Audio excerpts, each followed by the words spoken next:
अस्सलाम वालेकुम। सोचो, एक खामोश वैली, एक कुआं और 313 लोग, और यहीं से हिस्ट्री का रुख बदलता है। और सामने तकरीबन 1000 का लश्कर, ज्यादा गोरे, ज्यादा हथियार और ज्यादा कॉन्फिडेंस के साथ। ये है जंग बदर, इस्लाम की पहली जंग, और एक ऐसा दिन जो सब कुछ डिफाइन कर गया है। और एक जंग जिसका नाम कुरान में सीधा आता है, वो जंग बदर है। लेकिन बदर से पहले हिजरत का दर्द था, मक्का का जुल्म था और मदीना में नई जिंदगी का स्ट्रगल। इस स्टोरी का ट्विस्ट ये है, ये जंग बनने से पहले एक काफिले से शुरू हुई थी। मैं आपको ये जंग शुरू से एंड तक फिल्म की तरह बताऊंगा। 622 हिजरी में मुसलमान मक्का से मदीना की तरफ हिजरत करते हैं, सिर्फ जान बचाने के लिए। घर, माल, दुकानें, सब कुछ मक्का में रह गया।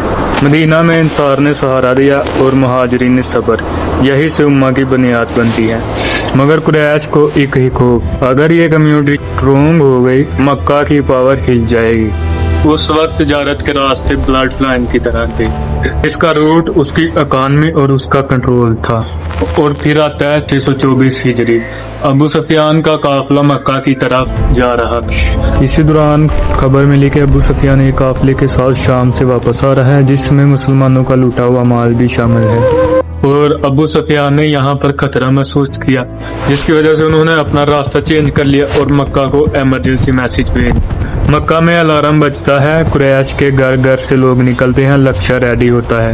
अबू जहल, उसका मूड, आज फैसला होगा। हदीस में मुसलमानों की तादाद तकरीबन 300 और मशहूर रवायत में 313। कुरैश की साइड तकरीबन 1000, उनके पास ज्यादा हथियार, ज्यादा गोरे। लेकिन जंग का ये रूल होता है कि जीत तादाद से नहीं जीती जाती, जीत सिर्फ डिसिप्लिन से जीती जाती है। अंसार ने रसूल अल्लाह को कहा कि हम लोग आपके साथ हैं, और उस पल डिसीजन लॉक हो जाता है। बदर एक वैली और एक कुएं का एरिया है। डेजर्ट में पानी सिर्फ वाटर नहीं, ट्रेजेडी होता है। मुसलमानों का प्लान था कि कुएं को कंट्रोल कर लिया जाए ताकि दुश्मन प्यासा हो जाए और आपकी पोजीशन स्ट्रोंग रहे। रात में कैंप्स लगते हैं, आग जलती है और हर बंदा अपने अंदर दुआ और टेंशन दोनों रखता है। 17 रमजान 2 हिजरी को दोनों फौजें बदर के काम पे आमने सामने आई। नबी करीम ने मैदान का जायजा लिया, पानी के कुएं पर हिकमत अमली अपनाई। ये सिर्फ जंग नहीं थी, ये ईमान का इम्तिहान था। जंग का आगाज इंफरादी मुकाबलों से हुआ था। हजरत हमजा, हजरत अली और हजरत उबैदा हक की तरफ से मैदान में उतरे।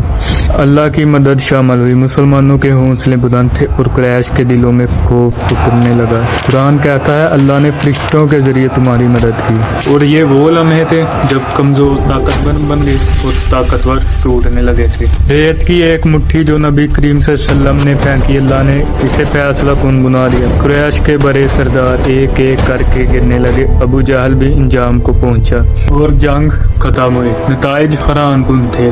कुरैश के 70 मारे गए और 70 कैदी बने, जबकि मुसलमान शहादा की तादाद सिर्फ 14 थी। ये सिर्फ फतह नहीं थी, ये अल्लाह के वादे की तकमील थी। नबी करीम ने कैदियों के साथ इंसानियत और रहम का सलूक किया। कुछ को इल्म सिखाने के बदले आजाद किया गया। जंग हमें सिखाती है, तादाद नहीं, ईमान अहम, ताकत नहीं, नीयत अहमियत है, और कामयाबी सिर्फ अल्लाह के हाथ में है।